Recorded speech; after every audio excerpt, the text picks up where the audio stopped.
बिहार में एक बार फिर से राजनीतिक रूप से इस बात की चर्चा शुरू हो गई है कि क्या नीतीश कुमार को सत्ता से बेदखल करने, कुर्सी से उतारने के लिए कोई नया गठबंधन बन रहा है। इस गठबंधन का हिस्सा कौन कौन है और कौन कौन चाहते हैं कि नीतीश किसी भी हाल में अगर सत्ता से बेदखल हो जाएं तो वो उस गठबंधन का हिस्सा बन सकते हैं। ये चर्चा लंबी हो गई है और छठ पूजा के बाद इस चर्चा ने और ज़्यादा जोर पकड़ लिया है। भीतर ही भीतर सुगबुगाहट शुरू हो चुकी है और इस सुगबुगाहट ने कहीं ना कहीं बिहार की राजनीति में भीतर ही भीतर माहौल को गरमा दिया है।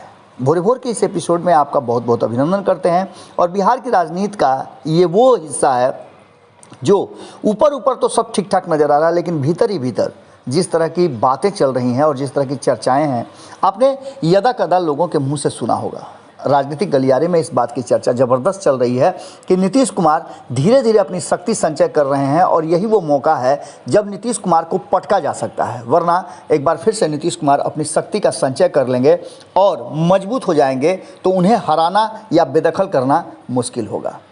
जब भी आपके दुश्मन कमज़ोर हों तभी उन पर चोट किया जाता है, ये रण कौशल भी है। इन्हीं बातों को लेकर के लगातार बिहार में अब ये जो नई पीढ़ी है जो लगातार बिहार की सत्ता पर किसी और को देखना चाहती है या फिर नीतीश कुमार को छोड़ करके किसी को भी एक बार मौका देना चाहती है, वो पूरी तरह से तैयार नज़र आ रही है। जैसा कि आपको पता है कि रामविलास पासवान की मृत्यु के बाद चिराग पासवान और उनकी पार्टी कई हिस्सों में बंट गई। अगर बात करें तो लालू प्रसाद के अस्वस्थ होने के बाद तेजस्वी यादव हालांकि पूरी मजबूती के साथ नीतीश कुमार से भिड़ने के लिए तैयार हैं। यहाँ तक कि उन्होंने उस लड़ाई को भी हमने आपको खबरों में बताया था कि नीतीश वर्सेस लालू को चेंज करके अब तेजस्वी वर्सेस लालू कर लिए हैं और यही काम चिराग पासवान ने भी किया है। दूसरी तरफ भारतीय जनता पार्टी इन सारे घटनाओं को मूक होकर के चुपचाप देख रही है, क्योंकि भारतीय जनता पार्टी को बिहार की सत्ता अभी जो परिस्थिति बनी है और जिस तरह से 5 राज्यों में चुनाव है और बिहार से सटे उत्तर प्रदेश में चुनाव है, वो नहीं चाहती है कि बिहार से उसका पैर उखड़े। अभी अपना वर्तमान में वो पैर जमाए रखना चाहती है और बिहार की सत्ता से उसे कहीं ना कहीं ये नज़र आ रहा है कि उत्तर प्रदेश में लाभ मिलेंगे। उत्तर प्रदेश के जो बिहार से सटे हुए हिस्से हैं, ज़िले हैं और क्षेत्र हैं, उन क्षेत्रों में आपने देखा होगा कि किस तरह से विकास की चर्चाएँ ज़बरदस्त चल रही हैं, चाहे वो बरेली हो या फिर अन्य हिस्से। आपने देखा होगा कि किस तरह से बलिया से लेकर के और बनारस तक, बनारस से लेकर के पूरे उत्तर प्रदेश तक इस बात की चर्चा चल रही है कि विकास की बयार वहाँ ज़बरदस्त तेज़ी से बढ़ रही है। एक मौका और यदि योगी को मिलेगा तो वो बेहतर उत्तर प्रदेश बनाने के लिए, उत्तम प्रदेश बनाने के लिए हर काम कर पाएंगे। इन सारी बातों को लेकर के दूसरी तरफ इस बात की भी चिंता भारतीय जनता पार्टी को हो रही है कि अंतिम समय में कहीं ऐसा न हो कि नीतीश कुमार उसे झटका दे दें। इस बात से सचेत भारतीय जनता पार्टी इस पूरे माहौल को बड़ी बारीकी से देख रही है। हालांकि बयानों में भी आपने देखा होगा कि नीतीश कुमार की जीत को भी वो अपनी जीत बता करके नीतीश कुमार को कहीं ना कहीं ये दर्शाने का कोशिश कर रही है कि नीतीश कुमार अकेले कुछ भी नहीं कर सकते हैं। हालांकि इस बात का चैलेंज तो उनके विरोधी भी दे रहे हैं कि यदि नीतीश कुमार में दम है। हालांकि चिराग पासवान ने भी एक निजी चैनल के साथ बातचीत के दौरान कई बार ये बात कही है, हमारे साथ भी बातचीत में उन्होंने कहा था कि नीतीश कुमार में दम है तो वो अकेले चुनाव लड़ के देख लें। हम तो अकेले चुनाव लड़ लिए, लेकिन नीतीश कुमार में ये मादा नहीं है। अब इन सारी बातों का हालांकि राजनीतिक तौर पर देखा जाए तो राजनीति में जो चीज़ें होती हैं, जिस तरह की रणनीति बनाई जाती है, योजनाएं होती हैं, वो किसी के कहने सुनने से नहीं बल्कि अपने रण कौशल से बनाई जाती हैं और उसके पीछे ये बातें देखी जाती है कि कैसे आप सत्ता तक पहुंच पाएंगे। पिछले 16 साल से तो यही हो रहा है कि नीतीश कुमार बिहार की सत्ता पर एक छत्र राज कर रहे हैं, चाहे उनका पार्टनर कोई भी रहा हो। ज़रूरत के हिसाब से नीतीश कुमार अपने रणनीति में बदलाव करते रहे हैं और इस रणनीति का सभी लोहा मानते हैं। वहीं आपको बता दें कि भारतीय जनता पार्टी जो अपने आप को इतनी मजबूत मानती और है भी, इसमें कोई दो राय नहीं है, वो भी नीतीश कुमार के पीछे पीछे चलने के लिए मजबूर नज़र आ रही है। बात यहीं समाप्त नहीं होती है। आपने देखा कि किस तरह से चिराग पासवान यानी कि रामविलास पासवान की लोक जनशक्ति पार्टी 2 फाड़ में हो गई है।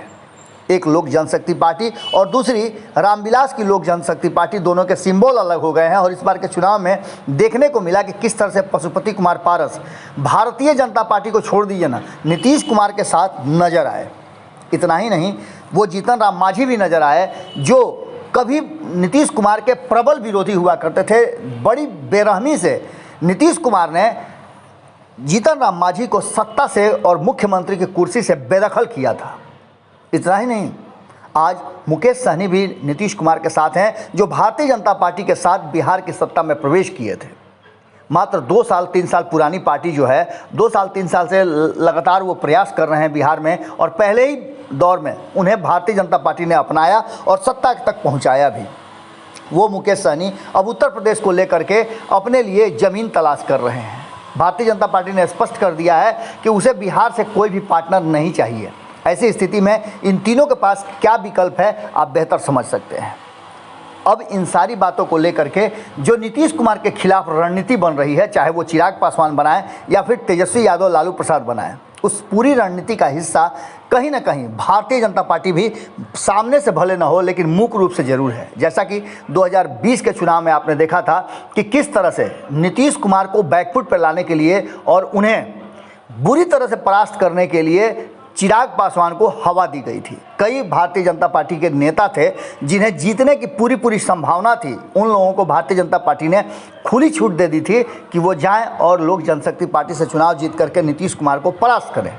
इन सारी बातों को लेकर के हमने कई ऐसे लोगों से बातचीत किया था 2020 के चुनाव में, जिसको हमने आपको दिखाया भी था कि किस तरह से भले ही सामने से भारतीय जनता पार्टी नीतीश कुमार के साथ खड़ी नजर आ रही थी, लेकिन पीछे पीछे उसकी मंशा थी कि नीतीश कुमार कमज़ोर हैं हो और कमज़ोर हुए भी। लेकिन नीतीश कुमार रणनीतिक रूप से भारतीय जनता पार्टी पर भारी पड़े और 43 सीटों के बावजूद नीतीश कुमार को सत्ता और कुर्सी से अलग नहीं कर पाई भारतीय जनता पार्टी। अब भारतीय जनता पार्टी ऐसे समय में रिस्क नहीं ले सकती है, जबकि एक बात तय नज़र आ रही है कि भारतीय जनता पार्टी को इस बात का अब अंदेशा होने लगा है कि कहीं ना कहीं कांग्रेस जो है वो धीरे धीरे अपना जड़ फिर से मजबूत करने लगी है। कई राज्यों में उपचुनाव में भारतीय जनता पार्टी को कांग्रेस ने मात दिया है। इस तरीके से अगर भारतीय जनता पार्टी ये देख ले और ये समझ में आने लगे कि कांग्रेस कहीं ना कहीं नीतीश कुमार के नज़दीक आ रही है और इस रणनीति में जो कुछ भी हुआ उपचुनाव में,